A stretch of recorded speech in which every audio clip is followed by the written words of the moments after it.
तू 2 मिनट रुकेगी, मैं जरा मंदिर होकर आती हूँ।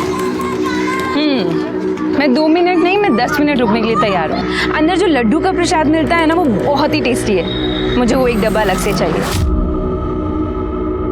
तू मंदिर के लड्डू घर ले जाएगी? अलाउड है तुझे? अच्छा, मतलब तू मेरे घर से सेवैयां लेकर जा सकती है और मैं यहाँ से लड्डू लेके नहीं जा सकती? सही है बॉस। अरे नौटंकी, मैं तो ऐसे ही बोल रही थी। लेकिन लड्डू तो छोड़, अगर किसी मोहल्ले वाले ने तुझे यहाँ मंदिर के बाहर खड़ा भी देख लिया ना तो बवाल हो जाएगा। Megha, I don't care this बवाल ववाल। अच्छा मेरी माँ, तो रुक, मैं 2 मिनट में आई। हाँ,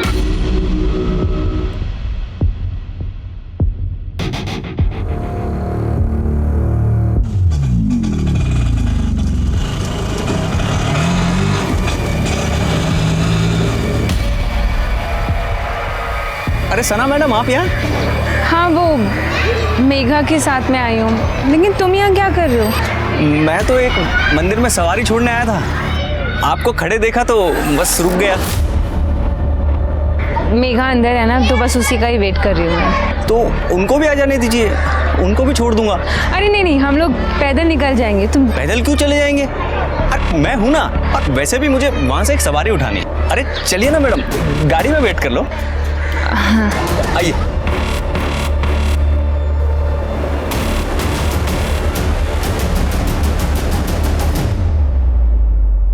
यूसुफ, कल का सब सेट है, तुम टेंशन मत लेना। तो मुझसे कह रहे हो टेंशन ना लो। जीनत, तुम्हारी बहन सना ऐसे मानेगी नहीं। तुम याद है ना उसने पिछली बार क्या किया था?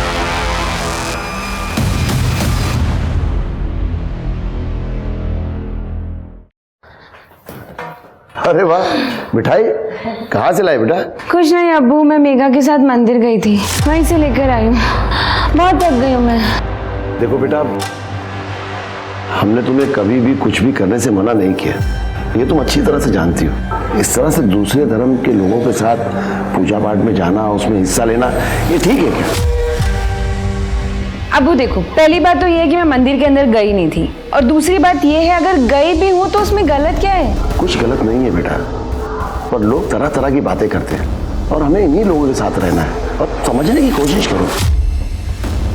अब्बू समाज को तो आप छोड़ ही दीजिए, उनका बस चले ना वो हमें सांस लेने में भी पाबंदी लगा दे। मुझे लड्डू अच्छे लगते हैं, मैं इसलिए लेकर आ गई बस। छोड़िए भी ना, बच्ची है और आपको पता है इसे लड्डू कितने पसंद है।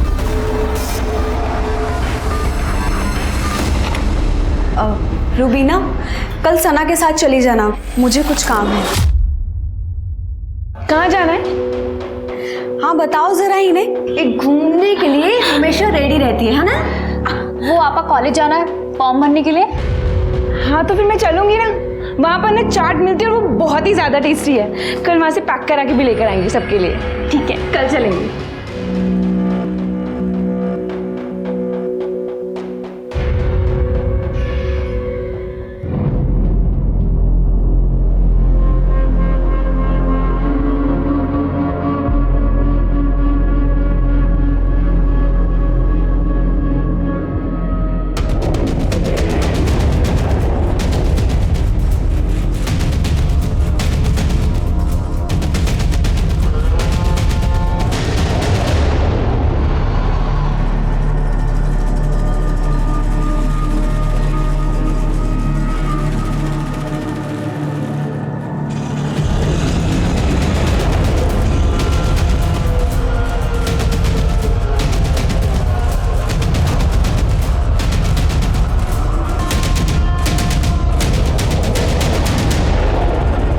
पता है सना मैडम, जब आपने मुझे आने के लिए फोन किया तब मैं एक सवारी को मॉडल टाउन लेके जा रहा था। मैंने उसे बीच में उतार दिया और सीधे गाड़ी आपके पास लेके आ गया। अरे सवारी क्यों छोड़ी? तुम हमको बता देते, हम दूसरा ऑटो ले लेते। ऐसे ही मैडम बस। रूबीना, एक बात बता, इस बार क्या कॉलेज में ऑनलाइन फॉर्म नहीं मिल रहे थे? आए तो है। आए हैं तो फिर हमने ऑनलाइन क्यों नहीं भरे? हमने तो कहा था, पर जीनत आपा ने कहा कि कॉलेज में जाकर भर कर आओ। तुमने कहा था? हाँ, पर जीनत आपा ही नहीं मान रही। आपको ये निकाह कबूल है? क्या हो रहा है यहाँ पे? हाँ सना, तो इतनी जल्दी वापस कैसे आ गई? आपने मुझे इसलिए बाहर भेजा ना ताकि अपनी जिंदगी बर्बाद कर सके इस यूसुफ के लिए। सना, इन सब में मत पड़ो तुम, बड़े जिंदा है अभी घर के। अब उस जीनत आपा को तो दिख नहीं रहा कि उनके साथ क्या गलत हो रहा है, लेकिन आप और अम्मी आप भी। देखो सना, बहुत हो गया है। ये मेरा और मेरी बीवी के बीच का मामला, इसमें ना ही पड़ो तो अच्छा है। अच्छा, तुम्हारा और तुम्हारी बीवी के बीच का मामला है? तुम भूल गए 3 तलाक दे चुके हो तुम आपा को। कोई तलाक नहीं दिया है किसी ने किसी को। आपा अगर तलाक नहीं दिए तो ये हलाला की जरूरत क्यों पड़ रही है?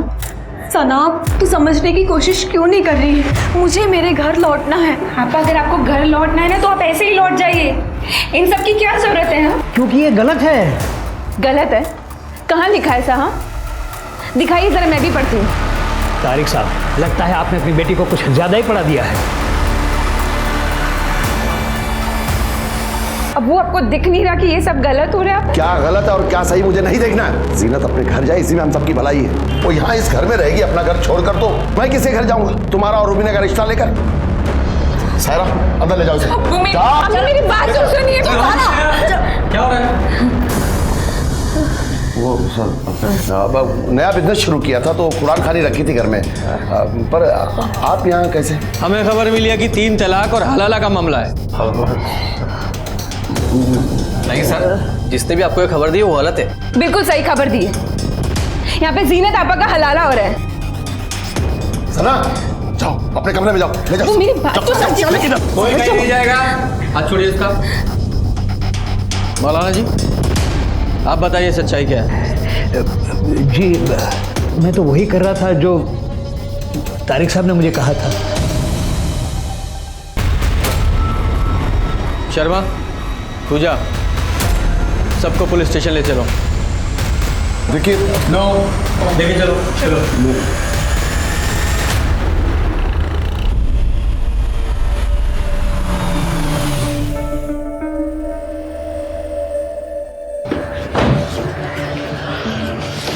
तारिक भाई, मैं आपको समझदार समझता था, लेकिन आपने इतना बड़ा कदम उठा लिया। अगर पुलिस राजी नहीं होती तो महीनों तक आपकी जमानत नहीं होती। कादिर भाई, मैं तो बस जीनत का भला सोच रहा था। जीनत का भला सोचने के लिए मैं हूँ। आप इस सना पर लगाम लगाइए ना। इसी ने पुलिस को फोन करा, वरना घर के बाद घर में रहती। अबू, हमने किसी को फोन नहीं किया था, और अगर अपने घर में कुछ गलत हो रहा होता ना तो उसको रोकने के लिए हमें पुलिस की जरूरत नहीं पड़ती। सना, अब तुम्हें इस घर के मामले में दखल देने की कोई जरूरत नहीं है, समझी? अब्बू, हम जानते किसने फोन किया होगा। वो कुलदीप है ना, उसी के लोगों ने फोन किया। आमिर, अगर बोलने के लिए कुछ ना हो ना तो चुप रहना बेहतर है। अरे भाई, वो अनजान फोन हमने किया था, समझे? देखा अब्बू, मैंने कहा था ना कि इन्हीं लोगों ने किया। अगर अभी तुम लोग नहीं सुधरे ना तो जिला जेल की मुंह दिखाई बहुत जल्द करवा देंगे। तू ना अपनी औकात में रह, समझा? वरना क्या कर लेगा बेटे? साले काफिर दफना देंगे यही पे को। तुम चुप रहे। ये लोग हमारे घर के बाहर आके हमें ही धमकी दे रहे हैं और आप मुझ पर चिल्ला रहे। क्योंकि समझदार है तुम्हारे अब्बा, क्योंकि ये जानते हैं अगला चुनाव तो जीतने से रहे, इसलिए बेचारे चुप खड़े हैं। और तू भी एक बात जान ले, अगर बाबा की बगिया में रहना है ना तो बाबा बाबा बोलना सीख ले। क्या बोलते गौरव? हाँ, बहुत हो गया।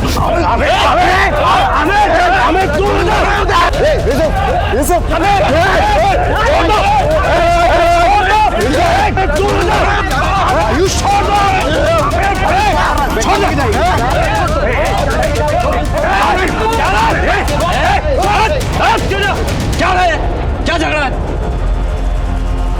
इतना सेंसिटिव एरिया है ये, यहाँ एक छोटी सी बात भूसे के ढेर में आग लगाने जैसी है, और आप लोग झगड़ा कर रहे हैं, फसाद कर रहे हैं यहाँ पे। और आपको कितना टाइम हुआ है पुलिस स्टेशन से आए हुए? देखिए इंस्पेक्टर साहब, कोई फसाद की बात नहीं थी। ये कुलदीप का बेटा आयुष, सब उसी ने शुरू किया। ये शुरू चाहे किसी ने भी किया हो, अब इसे खत्म हम लोग करेंगे। चलिए सब लोग को अरेस्ट कीजिए, अंदर लीजिए। इंस्पेक्टर साहब, उसकी जरूरत नहीं पड़ेगी। बच्चे हैं, इनसे गलती हो गई, हम लोग आपसे माफी मांगते हैं। जी कादिर जी, कुलदीप जी, आप इतने सीनियर लोग हैं, मैं ये बोलना नहीं चाहता हूं, लेकिन मुझे अपने एरिया में कोई भी दंगा फसाद नहीं चाहिए, कम से कम चुनाव तक तो बिल्कुल भी नहीं। आप लोग समझ गए? प्लीज अपने अपने घर जाइए, जाइए आप लोग।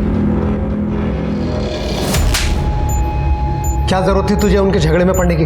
क्यों किया पुलिस को फोन? मैंने नहीं किया था फोन पुलिस को। तुमने खुद कहा सबके सामने कि तुमने पुलिस को फोन किया था। वहाँ बोल दिया तो बोल दिया, लेकिन मैंने कोई फोन नहीं किया था। फिर किसने किया फोन? मुझे क्या पता पापा, अब हमेशा मुझ पर चिल्लाते रहते हैं। देख आयुष, कान खोल के सुन ले। तेरी वजह से अगर चुनाव में कुछ भी गड़बड़ हुआ ना तो तेरे लिए मुझसे बुरा कोई भी नहीं होगा।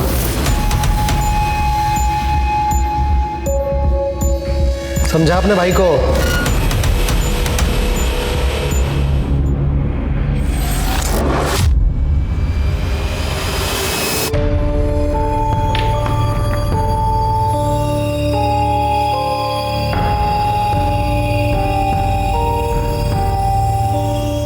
तो चिंता मत कर बेटा, धीरे धीरे सब ठीक हो जाएगा।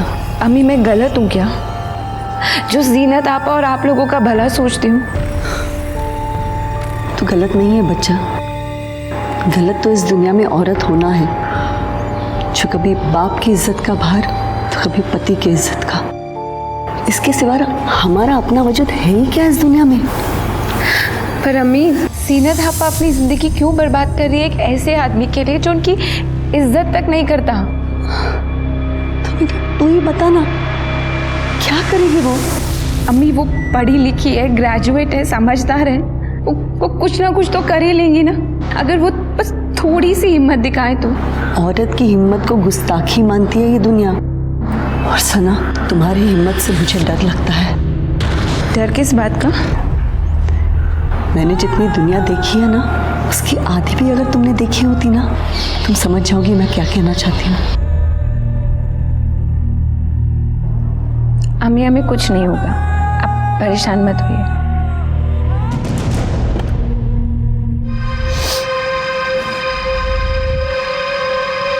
तुम मेरे फोन के साथ क्या कर रही हो? कुछ नहीं आपा, बस ऐसे ही आपका फोन। आपा मैंने आपका कमरा भी साफ कर दिया।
लड़की को केरोसिन डाल के जलाया गया है, काफी हद तक बॉडी जल चुकी है, बहुत नाजुक हालत है उसकी। सर, जीना तो रूबीना अपने कमरों में ही थी, मैं भी सोने ही जा रही थी। सना तो किचन की साफ सफाई कर रही थी और फिर वो। हाँ सर, सफाई करके वो कचरा फेंकने के लिए बाहर ही गई होगी, तभी उस पर। आपने हमला करने वाले को देखा था? नहीं देखा था सर। सना की चीख सुनकर हम लोग बाहर आए थे तो वहाँ कोई भी नहीं था। मेरी बच्ची थी, अकेली जल रही थी, चीख रही थी। हम लोग तो। आप लोगों को किसी पर डाउट है? नहीं, वो आयुष और उसके दोस्तों ने किया होगा अपने बाप के कहने पर, हम लोगों को नीचा दिखाने के लिए। सर कादिर जी, अपने बेटे को कहिए कि पुलिस का काम पुलिस को ही करने दे। गलत क्या कहा उसने? हाँ, वरना आप ही बताइए, हमारी बच्ची के साथ ऐसा कौन कर सकता है? ये कुलदीप किसी भी हद तक गिर सकता है, चुनाव जीतने के लिए है। कोई सबूत है आपके पास?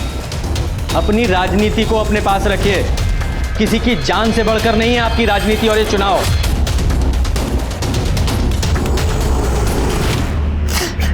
तारिक साहब, मैं आपकी हालत समझता हूं, लेकिन इन्वेस्टिगेशन के लिए कुछ सवाल तो आपसे पूछने ही पड़ेंगे। मुझे ये सना का कोई बॉयफ्रेंड था? मेरी बेटी जिंदगी और मौत से जूझ रही है और आप ऐसे सवाल पूछ रहे? ऐसे मामलों में अक्सर यही एंगल सामने आता है, इसलिए पूछ रहे। नहीं सर, ऐसा कुछ भी नहीं था। अगर कोई बॉयफ्रेंड नहीं था तो कोई स्टॉकर जो उसका पीछा कर रहा हो, परेशान करता हो? नहीं मैडम, सना ने तो हमें ऐसा कुछ भी नहीं बताया। बाकी अगर आपको झूठ लग रहा है तो आप मेघा से बात कर सकते हैं। मेघा सना की बेस्ट फ्रेंड है। आपके पास सना का फ़ोन है? जी। पूजा, फ़ोन ले लो और ज़रा मेघा को बाहर लेकर आओ। नहीं सर, सना का कोई अफेयर नहीं था और ना ही उसका कोई स्टॉकर था। वो यूसुफ, उसका जीजा, वो? हाँ सर, यूसुफ से नहीं बनती थी उसकी। वो अच्छा आदमी नहीं है सर। उसकी बहन जीनत को भी ठीक से नहीं रखता था, मारपीट भी करता था। और जब से जीनत दी को उसने तलाक दिया है तब से तो सना और यूसुफ में और भी ज़्यादा टेंशन थी सर। उसे उसकी मनमानी जो नहीं करने देती थी।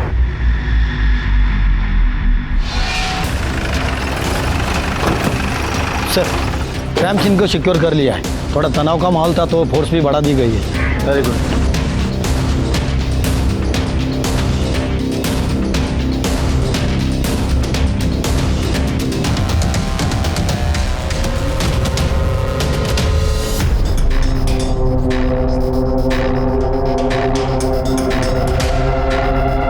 से क्या लगता है सना पे जो हमला हुआ वो कॉम्युनल हो सकता है? सर मतलब सना इतनी रात को बाहर आएगी, इस बात का हमलावर को पता होना और फिर उसके ऊपर हमला करके इतनी आसानी से भाग जाना, मुझे बात पच नहीं रही है सर। अब ये मामला पर्सनल है या कम्युनल जो भी है, लेकिन इस बेचारी सना के साथ तो बहुत बुरा हुआ ना। वो देखो CCTV फुटेज कलेक्ट करो, तब तक मैं इस कुलदीप से बात करके आता हूँ। सर देखिए इंस्पेक्टर साहब, आप मेरी बात का विश्वास कीजिए, हमारा इस सब से कोई लेना देना नहीं है। सच बात तो यह है कि मैं खुद डरा हुआ हूं कि कहीं गलती से भी इसमें मेरा नाम आ गया तो मैं तो जीता हुआ चुनाव हार जाऊंगा। उनके घर में कम मसले हैं जो उन्हें किसी बाहर वाले की जरूरत पड़ेगी। कैसे मसले? क्या मतलब है आपका? सर मतलब ये है कि उन लोगों के हिसाब से ना सना बहुत ही ओपन माइंडेड लड़की थी और उसके अपने लोगों को उसका रहन सहन पसंद नहीं था, इसलिए सब। जो बोलना है खुल के बताओ। दरअसल यूसुफ, आपकी पिछले दिनों उसी से मुलाकात भी हुई होगी, आप उससे क्यों नहीं पूछते?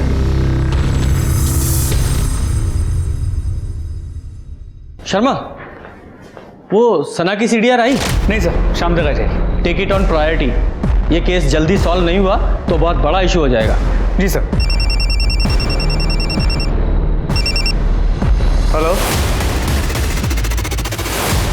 सना, सना, डॉक्टर, सना हो क्या? डॉक्टर, कोमा में जाने से पहले हमने रिकॉर्ड किया था। जब ये होश में आई थी तो आपने हमें इन्फॉर्म क्यों नहीं किया? फोन नहीं कर सके सर, परेशान थे, पर वीडियो तो रिकॉर्ड किया है ना हमने। अब जाके अरेस्ट कीजिए उन लोगों को। तारिक साहब, वीडियो में कुछ भी क्लियर नहीं है, ऐसे कैसे अरेस्ट कर लें किसी को भी? सर वो क्लियर तो बोल रही है साफ साफ कुलदीप का बेटा, और कुलदीप का सिर्फ एक ही बेटा आयुष। आप जाइए, पकड़िए उसको, तोड़िए, सब उगल देगा वो। तुम्हारी और आयुष की कोई पर्सनल दुश्मनी है? सर वो क्लियर कट नाम ले रही है सना। किसी का भी नाम नहीं लिया है उसने, सिर्फ कुछ कह रही है जो समझ में नहीं आ रहा है। ये जो आप कर रहे हैं ना, ये मैं होने नहीं दूंगा। क्या कर रहे हैं हम लोग और आप क्या नहीं होने देंगे? बचा रहे हैं कुलदीप और उसके बेटे को। क्या दिया है उन लोगों ने आपको जो आपको ये सब करना पड़ रहा है? देखिए, हमें ना ही किसी ने कुछ दिया है और ना ही हम किसी को बचाने की कोशिश कर रहे हैं। हम लोग सिर्फ अपनी इन्वेस्टिगेशन कर रहे हैं और जब तक हमलावर पकड़ा नहीं जाता हमारे लिए सब बराबर हैं, समझिए आप।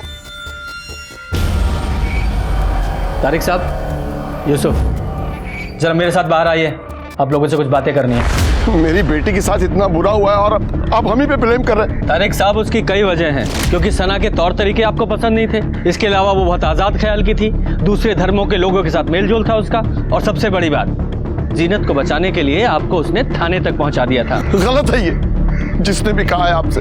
आपकी और सना की बातचीत तो बंद थी ना, जीनत और इस यूसुफ को लेकर। हाँ, नाराज था मैं, मगर ऐसे थोड़ी ना कर सकता हूँ उसके साथ। आखिर बेटी है वो मेरी। और यूसुफ, तुम क्या कहना चाहते हो इस बारे में? सर ये बात सही है कि सना और मेरी नहीं बनती थी, लेकिन ना चाहते भी हम दोनों एक दूसरे की फैमिली का हिस्सा है नहीं थे? भूल गए? जीनत को तलाक दे चुके हो तुम। सर वो गुस्से में हो गया था और मुझे इस चीज़ से फ़र्क नहीं पड़ता। मैंने तो जीनत को मना किया था कि ये बात किसी को बताना मत, लेकिन सर उसने मेरी सुनी नहीं। वो बहुत ज़्यादा मजहबी है। जीनत चलो घर चलो, किसी को कुछ बताने की जरूरत नहीं। क्या पता चलेगा किसी को? अल्लाह को तो पता है ना, या उनसे भी छुपा लेंगे आप। चलो घर चलो। मना कर रही है ना वो, तो फिर क्यों पीछे पड़े उनके? और वैसे भी कोई पलकों पे नहीं बिठा के रखा तुमने उन्हें।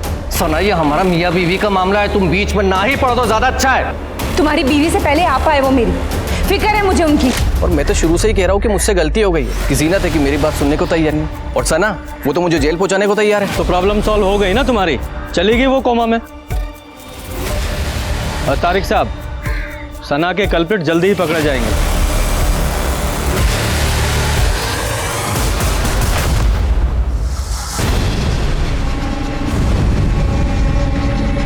अंधेरा इतना है ना, हमलावर की शक्ल भी दिखाई नहीं दे रही है। और सर, हमलावर जहाँ से भागा वहाँ पीछे मैदान है, फिर रात में खाली होता है। ये एक कल्प्रिट है हमारे पास, जो कहाँ से आया, कहाँ भागना है, ये सब प्लान करके किया उसने। सर, सना को मारने का मोटिव यूसुफ के पास है, और देखा जाए तो तारिक के पास भी। दोनों की इज्जत दांव पे लग गई थी सना की वजह से। जिसने भी सना के साथ ये सब किया है, उसे सना से बहुत नफरत रही होगी। तो सर, क्या फिर आयुष या कुलदीप हो सकते हैं? सना की वीडियो में वो कहने की कोशिश कर रही थी कू बेब, मतलब इशारा उनकी तरफ हो रहा था मगर क्लियर नहीं था। लेकिन आयुष या कुलदीप पर हाथ डालने के लिए सबूत कहाँ है हमारे पास?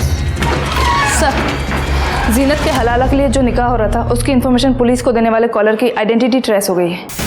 किसने फ़ोन किया? फ़ोन क्यों किया था तूने? क्या लगते हैं वो तेरे कोई रंजिश है उनसे? ऐसा कुछ नहीं है सर, मेरा उनसे कोई लेना देना नहीं है। फिर इतना ख्याल क्यों रख रहा था उनका तू? सर, हम तो कब से घात लगा करके बैठे थे कि मौलाना उनके घर जाए और हम पुलिस को कांटेक्ट करें, और आयुष के कहने पर ही मैंने कॉल किया था। लगता है तारिक साहब आज ही खेल करेंगे मौलाना नासिर के साथ मिलकर। चल फ़ोन निकाल फटाफट अपना। और आयुष के पापा चुनाव हार गए थे कादिर से, और सना के पापा ने भी बहुत मदद की थी उनके चुनाव हरवाने में, और इसी की वजह से आयुष को खुन्नस थी, इसलिए बस उसने मौका देखा और चौका मार दिया। उसके अलावा मुझे उसके बारे में कुछ नहीं पता है सर। इस गौरव ने आयुष के कहने पर हमें कॉल किया था। एक बार बातचीत तो बनती है इस आयुष से। लेके आओ जरा से। सर,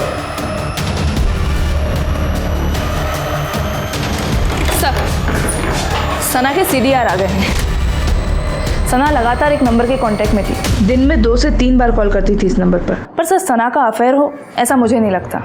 ऐसा क्यों? सर, जितने भी कॉल सना ने इस नंबर पर किए हैं 2 से 3 सेकंड से ज़्यादा बात नहीं हुई। अगर सर अफेयर होता तो बात लंबी चलती, और सर सामने से कभी इस नंबर से सना को कॉल नहीं आई। और एक बात सर, सना के कॉल लॉग से ये सारे नंबर डिलीट कर दिए गए थे। ये नंबर किसके नाम पर रजिस्टर्ड है? सर, किसी सूरज शर्मा के नाम पर। सूरज शर्मा? पता करो क्या चक्कर है सूरज का। सर,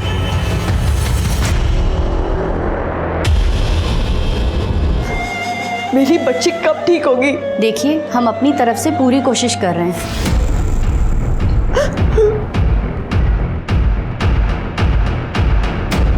आयुष शहर से बाहर गया हुआ है जॉब इंटरव्यू के लिए? जी, आयुष का कल इंटरव्यू है दिल्ली में। और आप उसको क्यों ढूंढ रहे हैं? मैंने आपसे कहा ना कि उसने कुछ नहीं किया। उस रात वो घर में था अपने कमरे में। आप खामखा उस पर शक कर रहे हैं। शक हम नहीं, आप पैदा कर रहे हैं, इस तरह अपने बेटे को शहर से बाहर भेजकर। और आपकी जानकारी के लिए बता देता हूँ, आपके बेटे आयुष ने ही जीनत की दूसरे निकाह का टिप पुलिस को दिया था। सर, मैंने सूरज शर्मा से बात की है, वो एक मोबाइल शॉप ऑनर है। सर, वो सना को जानता तक नहीं है। तो फिर ये सना उसे बार बार कॉल क्यों कर रही थी? सर, आयुष अपने घर पे नहीं है। कुलदीप ने कहा कि वो दिल्ली गया हुआ है जॉब इंटरव्यू के लिए। बड़ी सही टाइमिंग है इसकी। हम उसे बातचीत के लिए बुला रहे हैं और ये दिल्ली निकल गया। Excuse me. हेलो, क्या? ठीक है सर, सना की फैमिली ने सना का वीडियो मीडिया में लीक कर दिया है, ये कह के कि पुलिस अपराधियों का साथ दे रही है।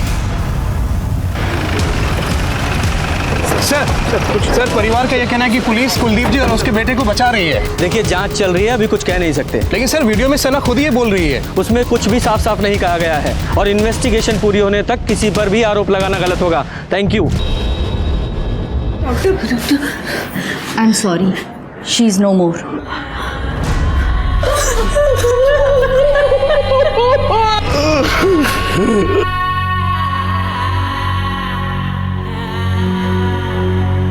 अम्मी, हमें कुछ नहीं होगा, आप परेशान मत होइए।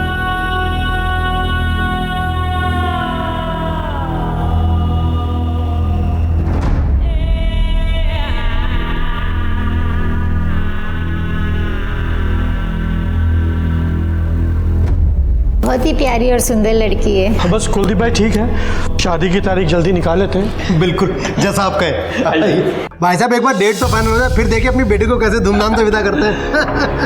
कुलदीप भाई आप बिल्कुल टेंशन मत लो, सब ठीक ठाक हो जाएगा।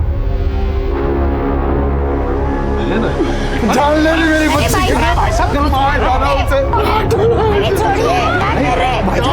छोड़िए भाई साहब। क्या बिगाड़ा था उसने?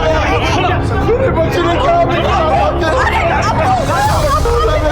छोड़िए सब, अब घर चलिए, आपकी तबीयत बहुत खराब है, चलिए चलकर आराम कीजिए। यहाँ तो बच गया तो पैसे की ताकत के दम पे, ऊपर वाले को क्या जवाब देगा तू? अब चलिए, मेरी बच्ची को मार डाले, मेरी बच्ची को मार डाले। सर एक इन्फॉर्मेशन मिली है जो सना की दोस्त मेघा बताना भूल गई। क्या बताना भूल गई? सर कुछ महीनों पहले सना के लिए एक शादी का रिश्ता आया था, जिसे सना ने मना कर दिया। किसका रिश्ता? तो तुम सना से शादी करना चाहते थे और जब सना ने शादी करने से इनकार कर दिया तो मार डाला उसे और सारा इल्जाम कुलदीप और उसके लोगों पे लगा दिया। क्यों? सर ये बात आपको किसने कही? किसी ने भी कही हो, और सच है ना? सर सच है, लेकिन आधा सच है। तो पूरा सच तू बता दे। सर हम तारिक अंकल के पास गए थे निकाह की बात करने के लिए, लेकिन सना को लेकर नहीं, रुबीना के लिए। मुझे रुबीना से शादी करनी है।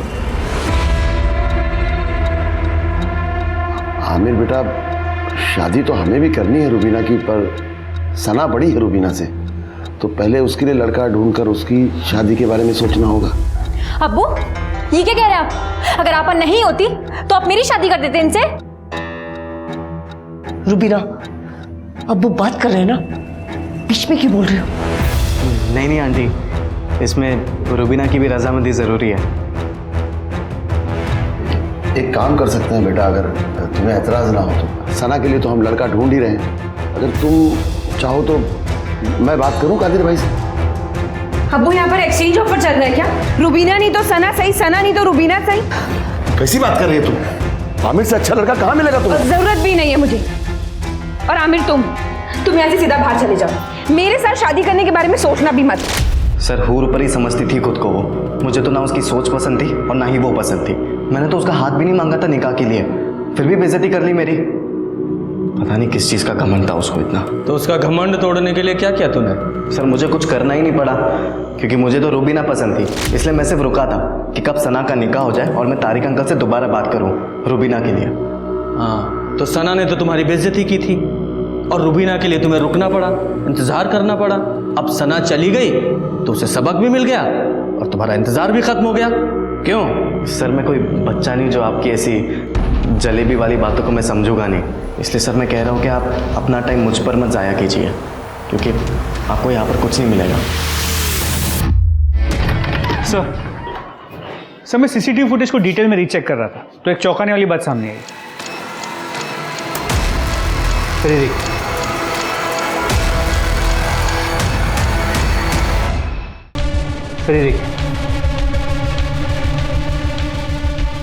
ये रुबीना कर क्या रही है?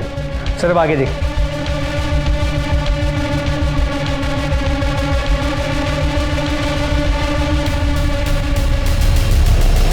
सर एक सेकंड, ये तो वो सूरज शर्मा है, मोबाइल शॉप का ऑनर, जिसे सना कॉल करती थी। अच्छा ये सूरज शर्मा है। सर जब भी सना की फ़ोन से सूरज शर्मा को कॉल्स गए उसके कुछ वक्त बाद रुबीना ने बाहर आके कुछ तो रखा है और उसके कुछ वक्त बाद सूरज शर्मा ने वो आके कलेक्ट किया। मतलब ये कॉल सना नहीं, ये रुबीना करती थी? सर लगता तो ऐसे ही। सर आगे देखिए और एक इंटरेस्टिंग बात। सर ये आदमी देखिए, ये ऑटो वाला।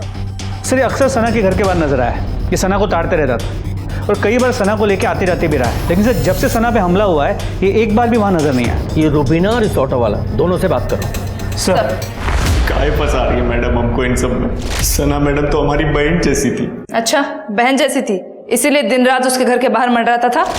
मैडम वो तो इसलिए कि सना मैडम हमको फ़ोन करके बुला लेती थी जब उनको कहीं जाना होता था, तो उनके घर के पास में रहता था तो घर के घर भाड़ा भी मिल जाता था, थोड़ा पैसा भी ज़्यादा दे देती थी। तो फिर मर्डर के बाद से तू और तेरा ऑटो कहाँ गायब थे? हम कहीं गायब नहीं थे मैडम, हम तो अपने काम में लगे हुए थे। आप चाहे तो मेघा मैडम से पूछ लो, वो तो हमारे बारे में सब कुछ जानती है मैडम, कसम से। सर ने जब रुबीना के बारे में पूछा तो मैं उसे बुलाने के लिए उसके कमरे में गई, लेकिन वहाँ जाकर देखा वो वहाँ थी ही नहीं। लॉकर से 50,000 रुपए और गहने भी गायब।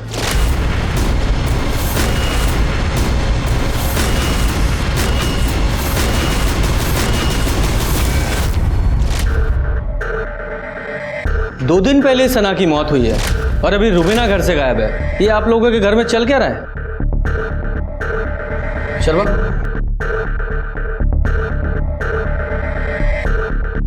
इस लड़के को जानते हैं आप लोग? हमें नहीं पता साहब कि तो कौन है लड़का। रुबीना का अफेयर चल रहा था इसके साथ शायद।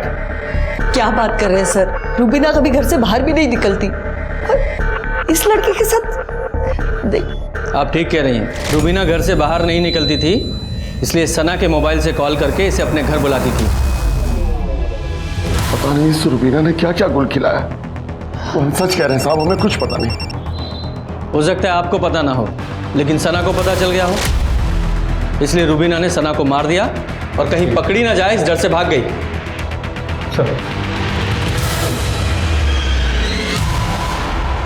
सर, ऑटो वाले के बारे में मेघा से बात हुई। उसने कंफर्म किया है कि वो और सना दोनों उसे अच्छे से जानती और रेगुलरली उसी के ऑटो में आती जाती थी। पूजा, इस ऑटो वाले पे नजर रखो, क्योंकि इस तरह के लोग ही अक्सर छुपे हुए आशिक निकलते हैं। अरे साहब, मैं कह रहा हूँ मैंने कुछ नहीं किया, मुझे क्या क्यों क्या आया? और ये कहाँ मिला? सर, स्टेशन से उठाया इसे, भागने के चक्कर में था। रुबीना साथ नहीं थी। पैसे और जेवर बरामद कर लिए इससे। पिछली बार तो तू बच गया था, अब बोल शहर छोड़ के कहाँ भाग रहा था हैं? और रुबीना कहाँ है? बोल।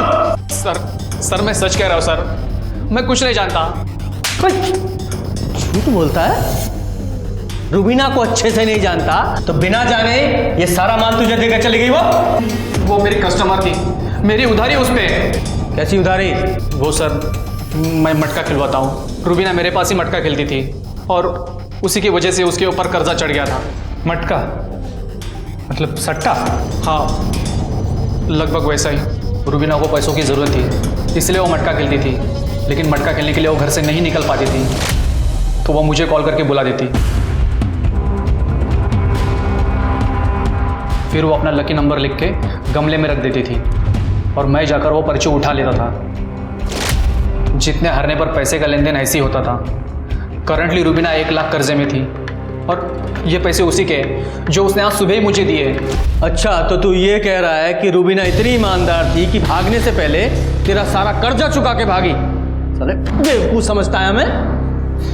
नहीं सर, मैं सच कह रहा हूँ। उसको मेरी ज़रूरत थी, इसलिए वो मेरे पास आई थी पैसे देने।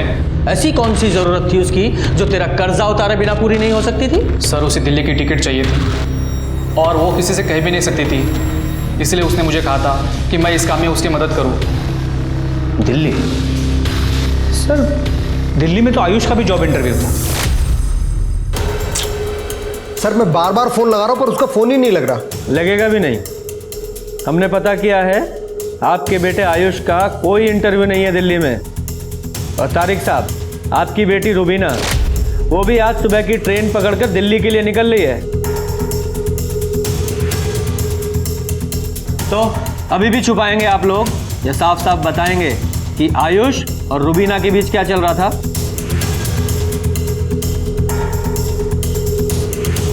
सर, 1 साल पहले की बात है। हम सब लोग शादी में गए थे और रुबीना अकेली थी घर में। किसी वजह से हमें रास्ते से ही वापस लौटना पड़ा और जब हम रुबीना!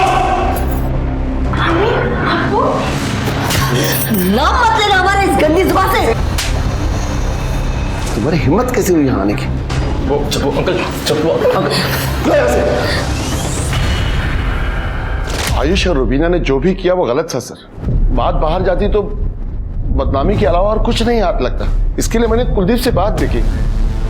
सर, अगर ये बात बाहर आती तो मुझे भी नुकसान होता और मेरी राजनीति को भी। बस इसलिए बात वहीं दबा दी और बच्चों को सख्त हिदायत दे दी कि आज के बाद कभी भी कोई हरकत ना करें। और आप दोनों की बात आपके बच्चों ने नहीं मानी। शर्मा, दिल्ली की फ्लाइट लो और दोनों को लेके आओ। सर, आपको भले ऐसा लगे कि हम दोनों ने सना को मारा है, लेकिन ऐसा कुछ नहीं है सर। हम दोनों तो इसलिए भागना चाहते थे ताकि इन सबसे दूर जा सके। अपने घर में कैदियों की तरह हम जिंदगी गुजार रहे थे, ठीक एक सना हो पाई थी जो हमें समझती थी सर। आज के बाद तुम घर से बाहर नहीं निकलोगी, समझी? हमें आप बाहर चलिए, मैं समझाती हूँ उसे। हमें आप बाहर चलिए। मैं बहन बन के नहीं बल्कि एक दोस्त बन के तुमसे एक बात कहना चाहती हूँ, और समझना मेरी बात को। आयुष और तुम अभी बच्चे हो दुनिया के हिसाब से। पहले तुम दोनों अपनी पढ़ाई पूरी कर लो, कुछ बन जाओ, और उसके बाद अगर तुम साथ में रहना चाहो तो अगर घर में कोई साथ दे या ना दे, मैं हमेशा तुम्हारे साथ हूँ। सना बस आई थी सर, लेकिन हम रुक नहीं सकते थे। हमारा दम घुटता था वहाँ पर, सिर्फ इसीलिए पैसे जोड़ने के लिए हमने मटका खेलना शुरू कर दिया सर।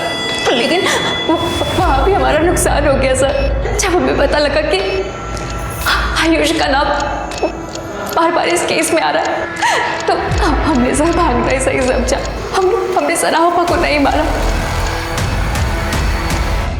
ये सना के मरने से आयुष को तो कोई फायदा होने वाला था नहीं, और वो तारिक, उसकी बदनामी की वजह वो रुबीना थी, सना नहीं। सर तो फिर हमारे पास दो ही सस्पेक्ट बचते हैं, यूसुफ और आमिर सर, या फिर जीनत भी हो सकती है, क्योंकि सना उसके रास्ते का भी रोड़ा बन गई थी। लेकिन सना ने वीडियो में उनका नाम क्यों नहीं लिया?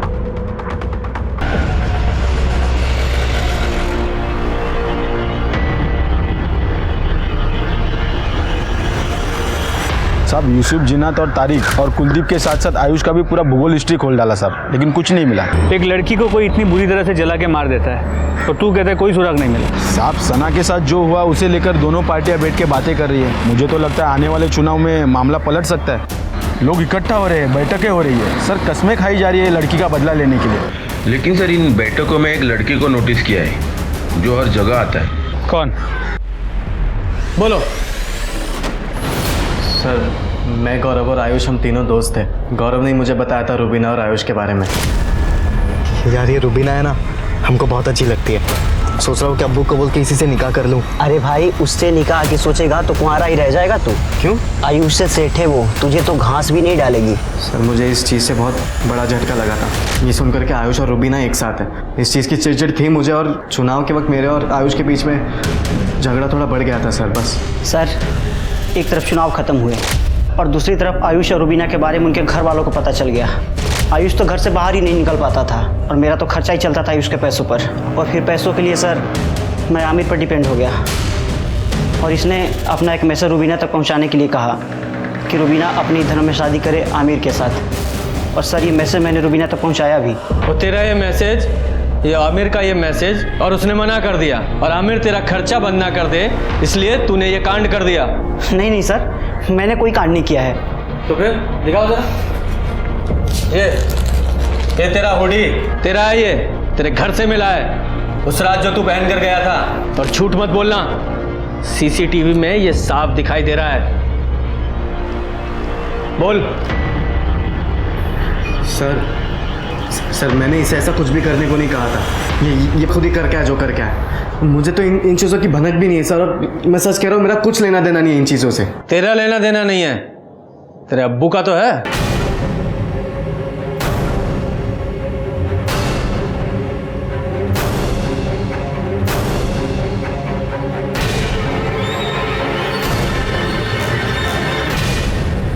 बोलिए कादिर साहब।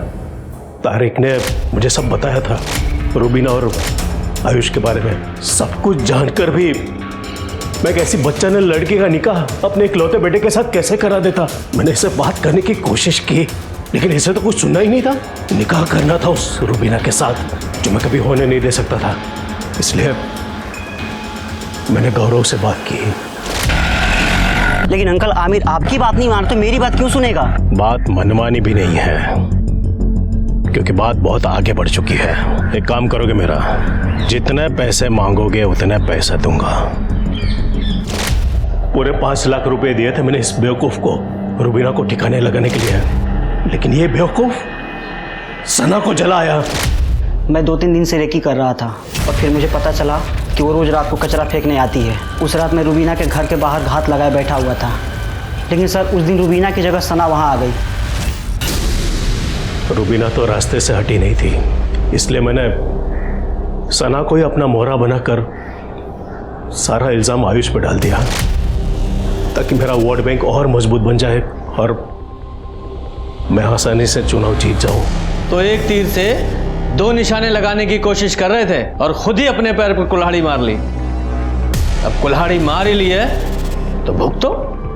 ये कैसा समाज बना रहे हैं हम, जहां सना जैसी लड़कियां बिना गलती के मारी जाती हैं और कादिर जैसे लोग उसमें भी मुनाफा ढूंढ ही लेते हैं। इस केस के कई सबक हैं, लेकिन एक बात जो मेरे दिमाग से नहीं निकल रही वो ये कि सना को उस काम की सजा मिली जो उसने किया ही नहीं था। हमारे समाज को रिफॉर्म की जरूरत है। ये बदलाव हमें लाना होगा और शुरुआत हमारे घरों से होगी। तो चलिए, मैं दिव्यांका त्रिपाठी दहिया लेती हूँ आपसे विदा। कल फिर से मिलूंगी आपसे एक नए एपिसोड के साथ। तब तक देखते रहिए क्राइम पेट्रोल, सतर्क, विमेन अगेंस्ट क्राइम। एक औरत पर वार, अब हर औरत का भार। जय हिंद।